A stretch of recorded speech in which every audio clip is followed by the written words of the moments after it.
మీ అందరికీ శుభములు. ఈరోజు మనము లూకా సువార్త 14వ అధ్యాయము 41వ వచనము నుండి 44వ వచనం వరకు ధ్యానించుకుందాం. గుర్తించని నగరము, తెలుసుకొనని నగరము, ఎరుగని నగరము. యేసయ్య దానిని చూచి దాని విషయమై ఏడ్చెను. ఏంది నగరం? యెరూషలేము. ఏంది పట్టణం? యెరూషలేము. ఏం తెలుసుకోలేదు? సమాధానం సంబంధమైన సంగతులను తెలుసుకోలేదు. దేనిని గుర్తించలేదు? ప్రభు యొక్క దర్శన కాలమును గుర్తించలేదు. ఎవరిని గుర్తుపట్టలేదు? యేసయ్యను గుర్తుపట్టలేదు. గుర్తుపట్టలేకపోతే యేసయ్య చేసింది ఏంది? చూచి కన్నీళ్ళు విడిచాడు. యెరూషలేమా, ఇంకెంతకాలము ఈ గుడ్డిగా ఉంటావు అని చెప్పి. నగరం అన్నాము, యెరూషలేం అన్నాము. దీనికి యెరూషలేం అంతానా, లేకపోతే యెరూషలేములో కొంతమందేనా? చెప్తాను మీకు, జాగ్రత్తగా వినండి. మీకు ఒక మాట కూడా ఇచ్చాను ఈరోజు. యుద్ధాల గురించి, ఆయుధాల గురించి, హింస గురించి, సమాధానం గురించి మీలో కొంతమంది కొన్ని ప్రశ్నలు వేశారు. ఆ ప్రశ్నలకు సమాధానం చెబుతాను అని అన్నాను. ఈరోజు ప్రయత్నిస్తాను. ప్రశ్నలు వేసినప్పుడు మరలా చెప్తాను. ప్రతి ప్రశ్న విలువైన ప్రశ్నే. కావాలని తెలుసుకోవాలని మీరు అడిగారు. దాన్ని బట్టి నేను మీకు రుణస్తుని. ఈ యెరూషలేము గురించి ఏడడానికి, విలపించడానికి, ప్రలాపించడానికి సందర్భము మీకు తెలుసు. మట్ల ఆదివారం ఆయన దరిదాపు బెత్పెగా, బేతని అని కొన్ని కిలోమీటర్ల దూరంలో ఉన్న పల్లెల నుండి యెరూషలేము వైపుకు ఆయన రావడం జరిగింది. వచ్చే ముందు శిష్యుల్ని పంపించి, వెళ్ళండి, అక్కడ ఒక గాడిద పిల్లను ఉంటుంది, తీసుకురండి. అక్కడ అడుగుతారు, ఎవరికయ్యా అంటే ప్రభువుకి కావాలని చెప్పండి అని చెప్పిన తర్వాత వాళ్ళు వెళ్ళడం, గాడిద పిల్లను తీసుకురావడం, దాని మీద బట్టలు వేయడం, ఆయన కూర్చోబెట్టడం, రోడ్డు మీద అటు ఇటు వాళ్ళు శిష్యులతో పాటు శిష్యుల సమూహం అని అందాము. వాళ్ళందరూ వాళ్ళ యొక్క వస్త్రాలను పరిచారు యేసయ్య వెళ్ళడానికి. అప్పుడు శిష్యుల్లో ఆ యొక్క సమూహంలో ఉన్న సంతోషంలో వాళ్ళు కేకలేయడం ప్రారంభించారు. ఏమన్నారంటే, ప్రభువు పేరిట రాజుగా వచ్చుచున్న వానికి వాడు స్తుతించబడును గాక అన్నారు. ఇది ప్రమాదకరమైన పదం. అక్కడ రాజు ఎందుకు అంటే, అక్కడ నకిలీ రాజులు ఉన్నారు. హేరోదు రాజు, తనకి ఇబ్బంది. చక్రవర్తులు, రోమీలు ఉన్నారు, వాళ్ళకి కూడా ఇబ్బంది. కానీ మనకు ఒకే రాజు, ఆయనే రాజు. మించి కానీ పక్కన కానీ వేరే రాజులు లేరు. సమూహం శిష్యులు కేకలు పెడుతున్నారు. ఇక ఇబ్బందిగా ఉంది. సద్దుకాయలకే ఇబ్బందే కాదు, హేరోదీలకే ఇబ్బంది కాదు, ఎందుకో కానీ పరిసయ్యులకు కూడా ఇబ్బందిగా ఉంది. అలరెక్కువైపోయిందండి, సౌండ్ పొల్యూషన్ కొంచెం తగ్గించమనండి. వాళ్ళని గద్దించండి అని చెప్పి యేసయ్యకి సలహా ఇచ్చారు. పరిసయ్యుల ఉద్దేశం ఏంటో మనకు తెలియదు, కానీ గతంలో ఒకసారి యేసయ్యకి సలహా ఇచ్చారు. ఇదిగో ఈ మాట రాజుగారికి తెలిస్తే నీకు అంత బాగోదు, వెళ్ళిపోవడం మంచిదని చెప్పి అన్నారు. అంటే నేను ఇక్కడ 3 రోజులు ఉంటాను, ఎవరేం చేసుకుంటారో చేసుకోండి. ఇక్కడ ఏంటంటే ఈ మాటలు ఉన్నాయి కదా, నువ్వు రాజు అన్న మాటలు ఇక్కడ వినబడితే యెరూషలేములో రాజు ఉన్నాడు, ఈ రోజు రాజు. గొడవలు అయిపోతాయి, గద్దించు, తగ్గమని చెప్పు. తర్వాత ఆయన అంటాడు, ఇదిగో మౌనం ఆప్షన్ కాదు, వీళ్ళ మౌనం అయితే రాళ్ళు పాడతాయి, రాళ్ళు కేకలు వేస్తాయి, సృష్టి నన్ను మహిమపరుస్తుంది, నన్ను స్తుతిస్తుంది అని గద్దించడు. అప్పుడు ఆయన యెరూషలేముకు సమీపంగా వచ్చినప్పుడు ఏడ్చాను అని రాయబడి ఉంది. కారణం ఏంటి? అక్కడే ఉంది. ఏంటి అంటే సమాధాన సంబంధమైన సంగతులను తెలుసుకోని నగరం ఇది. తెలుసుకోని నాయకులు ఈ నగరంలో ఉన్నారు. సమాధానకర్త వస్తున్నాడని ప్రజలు గుర్తించారు, కానీ నగర నాయకులు గుర్తించలేదు. అర్థమైంది కదా? గాడిద మీద వచ్చేది ఎవరు? సమాధానకర్తే. వాళ్ళ రాజు వాళ్ళు గుర్తించారు. ఎవరు గుర్తించలేదంటే సద్దుకయ్యులు, హేరోదీయులు, ఎలతీయులు, పరిసయ్యులు. నాయకులు గుర్తించలేదు, ప్రజలు నష్టపోతున్నారు. యేసయ్య మనసు కదిలించబడింది, ఏడ్చాడు. అంటాడు, గుర్తుపట్టలేదా? తెలుసుకోలేదా? సమాధాన సంబంధమైన సంగతులు తెలుసుకోవడం లేదు. ఈరోజు మన పట్టణాలు, మన నగరాలు, మన దేశాలు, మన సంఘాలు యేసయ్య చూసినప్పుడు కన్నీళ్ళు పెట్టుకుంటాడు. ఎందుకంటే సమాధాన సంబంధమైన సంగతులను మనం గుర్తించలేకపోతున్నాము. అర్థమైంది కదా? ఒక్కోసారి మనం ఏం చేస్తామంటే యేసయ్య కొరకు పోరాడతామని చెప్పి ఆయుధాలు తీసుకుంటాం. యేసయ్య ఏం చేస్తాడంటే కన్నీళ్ళు పెట్టుకుంటాడు. ఇలాగైపోయేట మీరు సమాధాన సంబంధమైన సంగతులు మీకు అర్థం కావా, గుర్తించరా అని చెప్పి. యెరూషలేముతో రిస్క్ ఉంది. చెప్పాను కదా, పేరులో షాలోము ఉంది కానీ ఊరులో షాలోము లేదు, శాంతి సమాధానాలు లేవు. గతంలో లూకా సువార్తలో 13వ అధ్యాయంలో మీకు జ్ఞాపకం ఉండే ఉంటుంది, యెరూషలేమా యెరూషలేమా అని చెప్పి నీవు ప్రవక్తలను చంపేస్తున్నావు, ప్రభువు పంపించిన వారిని నీవు రాళ్లతో రువ్వి చంపేస్తున్నావు. ఎన్నిసార్లు ప్రయత్నించాను నేను నా రెక్కల చాటును దాచుకుందాం అని చెప్పి. యెరూషలేమా అని కన్నీళ్ళు పెట్టుకున్నాడు.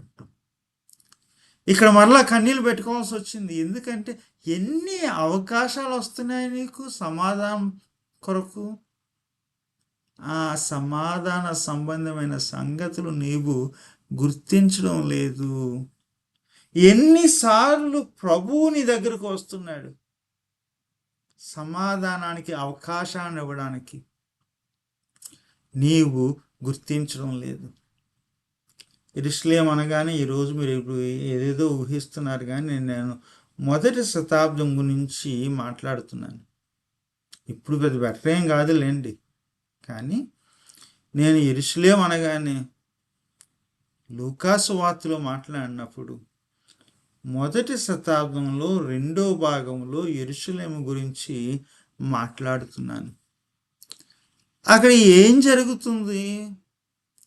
రోమీయులు ఆక్రమించుకున్నారు. యేసయ్య సమయానికే పాలస్తీనా దేశంలో ఇటు గలిలే ప్రాంతంలోనూ ఇటు యూదయ ప్రాంతంలోనూ రోమీయులు ఆక్రమించుకున్నారు. యూదయలోనేమో ఎక్కువ నగరాలు ఉండేవి, గలిలయలోనేమో ఎక్కువ మన్యం ఉండేది, పొలాలు ఉండేవి. ఈ రోమీయులు వీళ్ళని ఎలా దోచుకున్నారంటే కోర్స్ వాళ్ళ యొక్క సైనికుల్ని సైన్యాల్ని ప్రతి చోట పెట్టారు.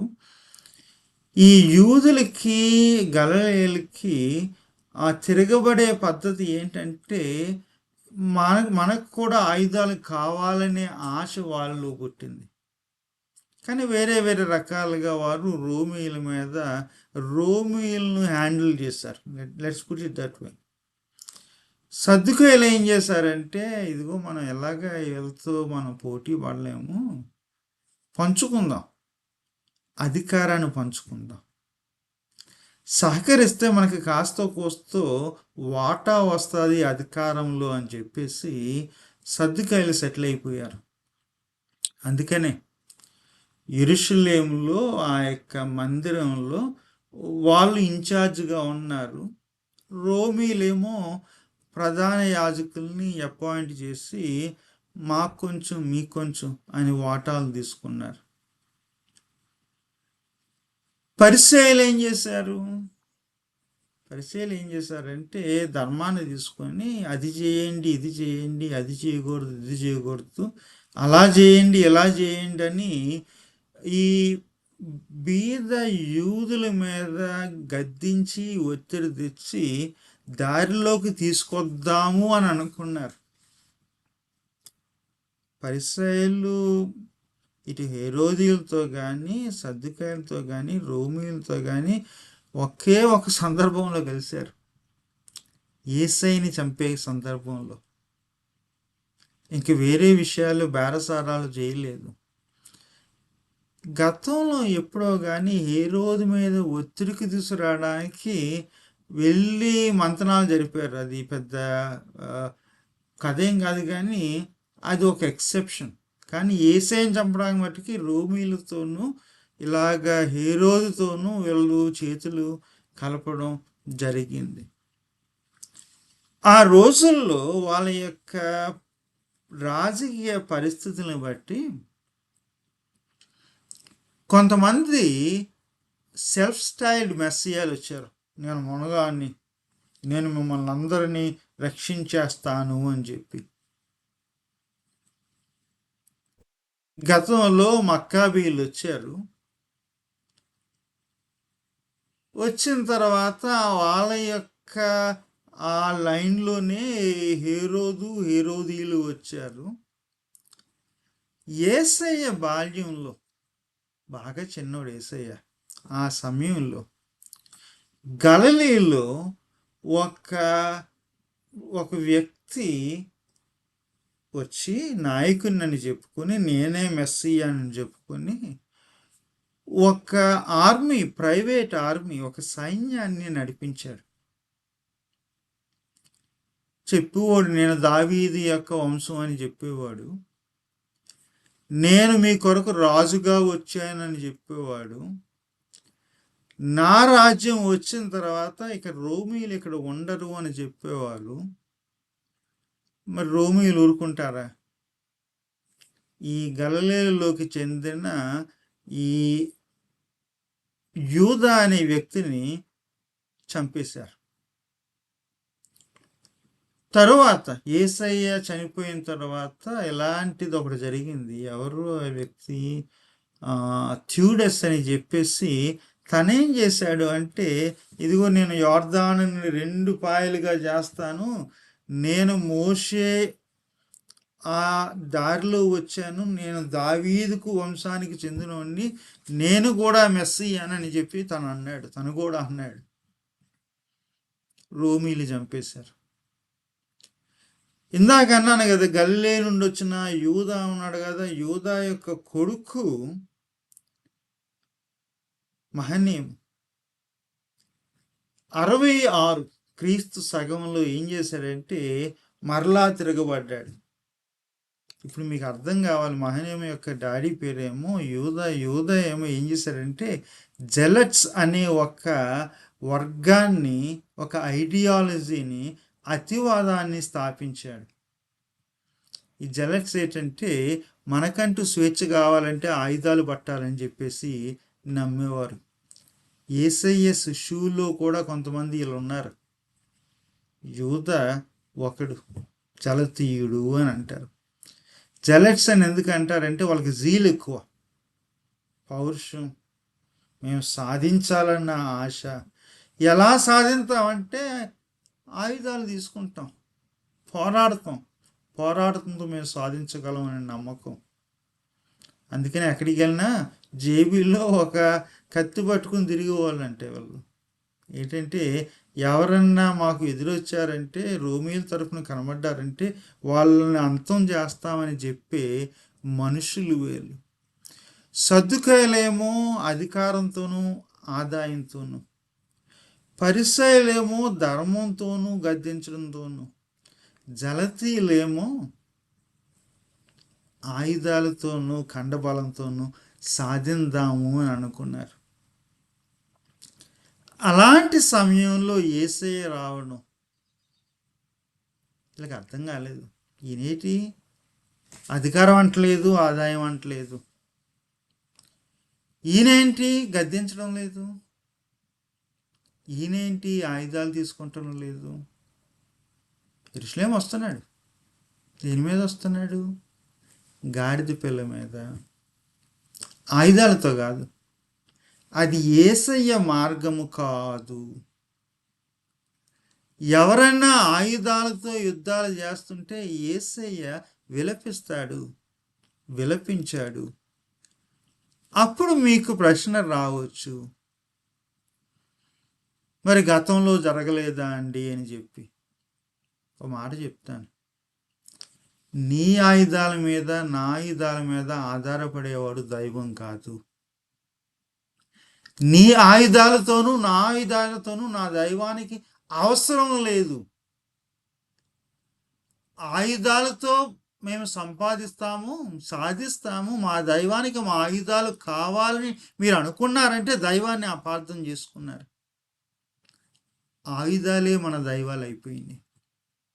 దురదృష్టవశాత్తు దేశాలకి, సమూహాలకి, సంఘాలకి దేవుణ్ణి అపార్థం చేసుకుని దైవానికి మన ఆయుధాలు కావాలి, దైవం మన ఆయుధాల మీద ఆధారపడ్డాడు అని అనుకుంటుంటే దైవాన్ని అపార్థం చేసుకున్నారు. యేసయ్య ఏడుస్తాడు, కంటతడి పెట్టుకుంటాడు. అప్పుడు ఒక ప్రశ్న రావచ్చు, మీలో కొంతమంది వచ్చింది, మరి మా దేశాన్ని ఎవరన్నా వేరే దేశం వాళ్ళు వచ్చి అటాక్ చేస్తే, దాడి చేస్తే, మా సరిహద్దును దాటితే తిరిగి పోరాడకూడదా? రైట్, మంచి ప్రశ్నే. తిరిగి పోరాడవచ్చు. దేని కొరకు? మన భద్రత కొరకు, మన సరిహద్దుల కొరకు. దీని గురించే 4వ శతాబ్దంలోనూ మనం విన్నాం. సెయింట్ అగస్టిన్ ఆ సమయంలో 16వ శతాబ్దంలో కాల్విన్ కూడా మరి దాని గురించి మాట్లాడాడు. మార్టిన్ లూథర్ మాట్లాడాడు. ఎందుకంటే ప్రభుత్వాలు ఉన్నవి, ఎందుకంటే ప్రభుత్వాలకి సైన్యాలు, ఆయుధాలు ఎందుకు కావాలి అంటే దేశంలో ఉన్న పేదవారికి న్యాయం జరిగించడానికి, భద్రత ఇవ్వడానికి. వాళ్ళంతటా వాళ్ళు పోరాడరు. అందుకని రాజులు, ప్రభుత్వాలు ఏం చేయాలంటే పేదవాళ్ళకి పరిరక్షణ, భద్రత దయచేయాలి. అందుకనే సైన్యాలు అని చెప్పారు. ఇంకొక మాట అన్నారు, బయట నుండి ఒత్తిళ్ళు వస్తాయి. బయట నుండి సత్యానికి దూరం చేయడానికి కొంతమంది దాడులు చేసే అవకాశాలు ఉన్నాయి. అలాంటప్పుడు సరిహద్దులను కాపాడాల్సిన బాధ్యత రాజులది అని చెప్పారు. సో అన్యాయంగా ఎవరన్నా వచ్చినప్పుడు న్యాయం కొరకు పోరాడడం జస్ట్ వార్ అని అంటారు. మీ యొక్క దేశానికి బెడద వచ్చినప్పుడు, దాడి జరిగినప్పుడు ఆయుధాలు ఉపయోగించవచ్చు అని చెప్పి 16వ శతాబ్దంలో మనం ముఖ్యంగా చెప్పారు. అందుకనే నా లైఫ్ టైంలో చాలా యుద్ధాల గురించి చదివాను. ప్రతి ఒక్కరు ఏం చేస్తారంటే వెళ్ళి యుద్ధం చేసేసి మాకు ఊరికనే యుద్ధం చేయలేదు, అవతలోళ్ళు వచ్చి దాడి చేశారు కాబట్టి అని కొంతమంది అంటే, అవతలోళ్ళు దాడి చేయబోయారు కాబట్టి అని కొంతమంది అంటారు. అంటే వీళ్ళు చేసే యుద్ధాలను సమర్థించుకోవడానికి అవతలో అయితే దాడి చేశారని, లేకపోతే దాడి చేయబోతున్నారు, ప్రమాదంగా ఉన్నారని చెప్పేసి సమర్థించుకోవడానికి. ఇక్కడ జస్ట్ వార్ థియరీ ఏంటంటే అన్యాయం జరిగినప్పుడు అప్పుడే ఈ యొక్క యుద్ధాలు ఆయుధాలు చేయొచ్చు అని చెప్పి 16వ శతాబ్దంలో ఇటు మార్టిన్ లూథరు అన్నాడు, కాల్విన్ గారు అన్నాడు. మరి మీలో కొంతమందికి ఒక ప్రశ్న వచ్చింది, ఏంటండి మరి బైబిల్ గ్రంథంలో మొదటి నిబంధనలో మాటి మాటికి యుద్ధాలు జరుగుతాయి, యెహోవా కూడా యుద్ధాల్లో ఉన్నాడు కదా అని చెప్పేసి అని అంటారు. సమస్య ఏంటంటే మీరు చెప్పింది రైటే. మీ మొదటి నిబంధన ఎంతకి పరిమితం అయిపోయింది అంటే ఇటు యెహోషువ గ్రంథము, న్యాయాధిపతుల గ్రంథమే చదివారు. అదే కాదండి మొదటి నిబంధన, ఇంకా ఉంది. ప్రవక్తలు ఏమన్నారు చదివారా? రాజులు నమ్మొద్దు, తర్వాత పక్కనున్న రాజుల యొక్క సైన్యాల మీద ఆధారపడద్దు, పొత్తులు కూడా పెట్టుకోవద్దు ఎవరినో అన్యాయం చేయడానికి, ఎవరి మీద దాడులు చేయడానికి. ఎందుకంటే మాటి మాటికి ఇశ్రాయేలు యూదా ఒకరి మీద ఒకరికి పడ్డానికి ఏం చేసేవారంటే అటు ఐగుప్తుతోనూ ఇటు బబులోనుతోనూ ఆ సిరియాతోనూ సంబంధాలు పెట్టుకుని వాళ్ళ యొక్క రౌతులను, రథాలను, సైన్యాలను నమ్మేవారు. అందుకని యెహోవా చెప్పడం జరిగింది.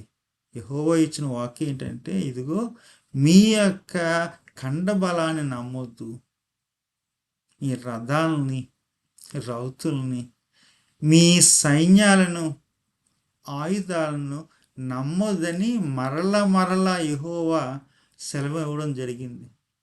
ఎందుకో కానీ ఈ యెహోషువ గ్రంథము, ఈ న్యాయాధిపతి గ్రంథము చదివిన మనం ప్రవక్తల గురించి చదవం, ప్రవక్తలు యుద్ధాల గురించి ఏమన్నారు అని చెప్పి. మొన్న ఈ మధ్యన ఇంకొక థియరీ వచ్చింది, దగ్గరుండి యుద్ధము నేర్పించి యుద్ధము చేయించేది యెహోవాయే కదా అని చెప్పేసి. అంటే వీళ్ళు చేసే యుద్ధాలకి కోచ్ ఎవరంట, ఫైటర్ ఎవరంట, యెహోవాయే అని చెప్పి. ఈ వచనాలు ఎక్కడి నుండి వచ్చినాయి అంటే యూజువల్గా చెరలో ఉన్నప్పుడు పాడిన కీర్తనలు, అంటే బలహీనులుగా ఉన్నప్పుడు, వీళ్ళకంటూ ఎవరు దిక్కు లేనప్పుడు ఇశ్రాయేలీయులు దిక్కులేని సమయంలో పాడిన పాటలు నిజమే. దీనుని ఎడల, బలహీనుని ఎడల పోరాడేది ఆ యెహోవాయే, మనము కాదు. వింటున్నారు కదా? ఆ వచనాలు బబులోను చెరలో ఉన్నప్పుడు వాళ్ళు పాడుకున్న పాటలు, కీర్తనలు. దానినేమో ఆయుధాలు ఉన్నవాళ్ళు, బలం ఉన్నవాళ్ళు, మాటిమాటికి కయ్యానికి కాలు దువ్వి పరిగెట్టుకుని అక్కడ ఇక్కడ దాడులు యుద్ధాలు చేసేవాళ్ళు ఏమంటారంటే ఇది యెహోవా చేస్తున్న కార్యము, ఆయనే మాకు నేర్పించాడు అని చెప్తారు. కాదు, అది బైబిల్ గ్రంథాన్ని అపార్థం చేసుకోవడం. మీలో ఒకరికి చిన్న పాపకు ఒక మంచి ప్రశ్న వచ్చింది, ఏంటి అంటే ఇదిగో ఇష్టం లేదు సైనికులు ఇలాగ దేశాధ్యక్షుడో రాజో ప్రధానియో పోయి యుద్ధం చేసి ఎవరినో చంపమంటాడు. చంపినప్పుడు యెహోవా ఆ చంపిన వ్యక్తిని శిక్షిస్తాడా శిక్షించడా అని చెప్పి 2 విషయాలు జ్ఞాపకం చేసుకోవాలి అక్కడ. కొన్ని దేశాల్లో కాన్షియన్స్ క్లాజ్ అనే ఒక క్లాజ్ ఉంటుంది, మరి ముఖ్యంగా యుఎస్లో. ఒక యుద్ధం జరుగుతుంది, అది అన్యాయంగా జరుగుతుంది అని అనిపించినప్పుడు వాళ్ళ కమాండర్ వెళ్ళి వాళ్ళని చంపేసిరా అంటే అది వాళ్ళ విలువలకు మనస్సాక్షికి వ్యతిరేకమైనప్పుడు సైనికుడు చెప్పొచ్చు, నేను వెళ్ళనండి, వాడిని చంపనండి అని చెప్పేసి. ఎందుకు? అది మనస్సాక్షికి నా విలువలకు వ్యతిరేకం అని చెప్పొచ్చు. అదొక ఆప్షన్. 2 ఏంటంటే ఇది మోరల్ ఇంజరీ అంటారు. అలాగే చంపితే నా జీవితాంతం ఆ రక్తం నా మనస్సులో ఉంటుంది, ఆ దోషం అన్న భావం నాలో ఉంటుంది, నేను సెలవు తీసుకుంటానని కూడా వెళ్ళిపోవచ్చు. కొంతమంది అంటారు పిరికోడు వెళ్ళిపోయాడు అంటారు, కానీ ఆ ఎగ్జామ్షన్, ఆ యొక్క ప్రొవిజన్ ఉంది. ఇంకొక మాట చెప్పాలి, అలా వెళ్ళి రాజు చంపమన్నప్పుడు చంపినప్పుడు దానికి బాధ్యుడు చంపినోడు కాదు, రాజు, కమాండర్, పంపించిన వ్యక్తి. ఎందుకంటే ఈ సిపాయి, ఈ సైనికుడు వెళ్ళి చంపింది తనకు కావాలని కాదు, తనకు స్వేచ్ఛుండి కాదు, తనకు మనస్సాక్షి ఇష్టమై కాదు, ఎవరో చెప్పి చేయించారు. కాబట్టి ఆ తీర్పు పొందేది ఎవరంటే చంపిన వ్యక్తి కాదు, చంపించిన వ్యక్తి. మరి ఇంత మంచి మంచి ప్రశ్నలు మీరు వేశారు కదా, అడిగారు, ఎవరన్నా వచ్చి దాడి చేసినప్పుడు మేము తిరగబడకూడదా, భద్రపరచుకోకూడదా చెప్పాను. మరి పాత నిబంధనలో యుద్ధాలు లేవా,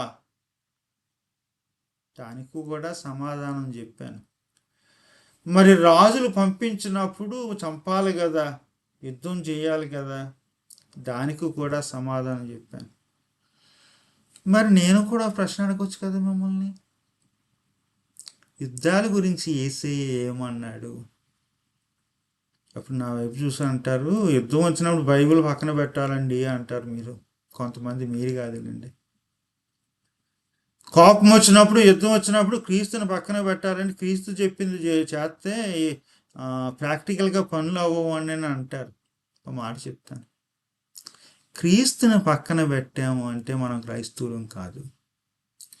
క్రీస్తు యొక్క ధోరణి మనం కాదు అన్నాము అంటే మనం క్రైస్తవులం కాదు. మేము క్రైస్తవులే కానీ క్రైస్తవుల కొరకు క్రీస్తు యొక్క ధోరణిని పక్కన పెడతామని ఈ మధ్యన కొంతమంది అతివాదులు, పాదిరి గారులు కూడా వస్తున్నారు. పోరాడతాము, యుద్ధం చేస్తాము, ప్రాణాలు తీసేస్తాము, మేము అలాంటి వాళ్ళం కాదు, ఎలాంటి వాళ్ళం కాదని చెప్పేసి ఒక మాట అంటాను. మన బ్రతుకుకి, మన యొక్క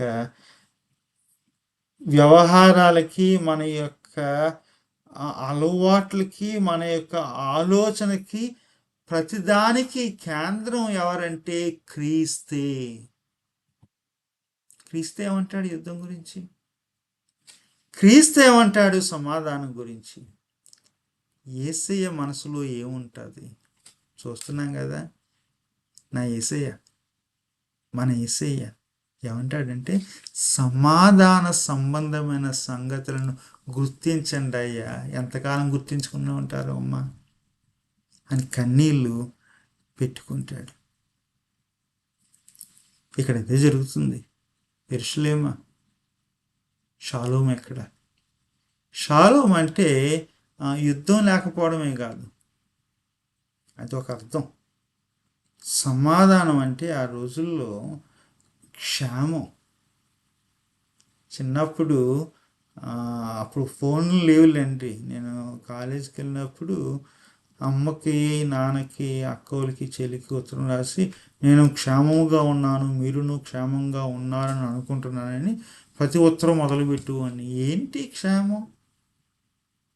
అంటే అన్నీ సరిగా ఉన్నాయి, అన్నీ బాగున్నాయి, అన్నీ దేవుడు ఉద్దేశించినట్లే ఉన్నాయి అని చెప్పడం. యెరూషలేములో అన్నీ ఉన్నాయి కానీ దేవుని చిత్తానుసారమైనవి లేవు. అటేమో సద్దుకాయలు అమ్ముడైపోయారు, ఇటేమో పరిసయ్యులు ధర్మం పేరుని చెప్పి గద్దిస్తున్నారు, ఇటేమో హేరోదీయులు అధికారం కొరకు ఇచ్చేశారు, చేతులు ఎత్తేశారు, ఇటేమో జలతీయులు ఆయుధాలనే దైవాలుగా చూస్తున్నారు. యెరూషలేములో అన్నింటికీ చోటు ఉన్నది కానీ క్షేమానికి చోటు లేదు. ఆ నగరం యొక్క అధికారులు చూడలేకపోతున్నారు. వాళ్ళ యొక్క అంధత్వానికి కారణం ఏంటంటే అధికారమే. సామాన్య ప్రజలు గుర్తుపట్టారు, రాజు అని చెప్పారు. తమ దగ్గర ఉన్న వస్త్రాలు వేసి ఆయనను రాజు స్తుతించబడను గాక అంటే వీళ్ళ కదలడం లేదు, చూడడం లేదు, గుర్తించడం లేదు. అందుకనే అంటాడు, ఎరగవా, తెలుసుకోలేదా?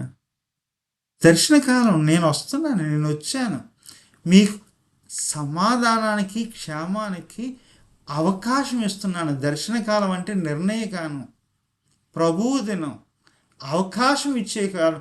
నువ్వు నిర్ణయం తీసుకోవాలి. గుర్తుపడతావా రాజుని? గుర్తుపట్టవా? గుర్తుపడడం లేదు, నీళ్ళు పెట్టుకున్నాడంట. చేశారండి దరిదాపు ఆ పోరాటం యేసయ్య చెప్పిన తర్వాత 30-40 సంవత్సరాలు కొనసాగింది. మహనీయమన్నాను కదా ఇందాక, జలతీయుల యొక్క నాయకుడు వచ్చి యెరూషలేముని సొంతం ఆధీనం చేసుకున్నాడు. రోమీయులు ఊరుకుంటారా? వాళ్ళు కూడా సైన్యాన్ని తీసుకొచ్చారు.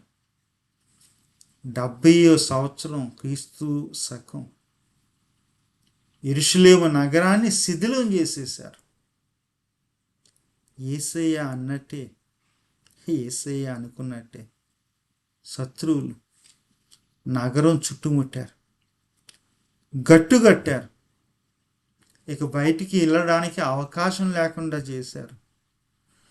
పెద్దలను పిల్లలను మట్టి కలిపారు, రాతి మీద రాయి లేకుండా చేసేసారు. సమాధానానికి అవకాశం ఉన్నప్పుడు వాళ్ళు గుర్తించలేదు, సమాధుల్లోకి వెళ్ళిపోయారు. ఇక అవకాశం లేకుండా పోయింది. అవకాశం వచ్చినప్పుడు గుర్తించకపోతే ఆయన కన్నీళ్ళు పెట్టుకున్నాడు.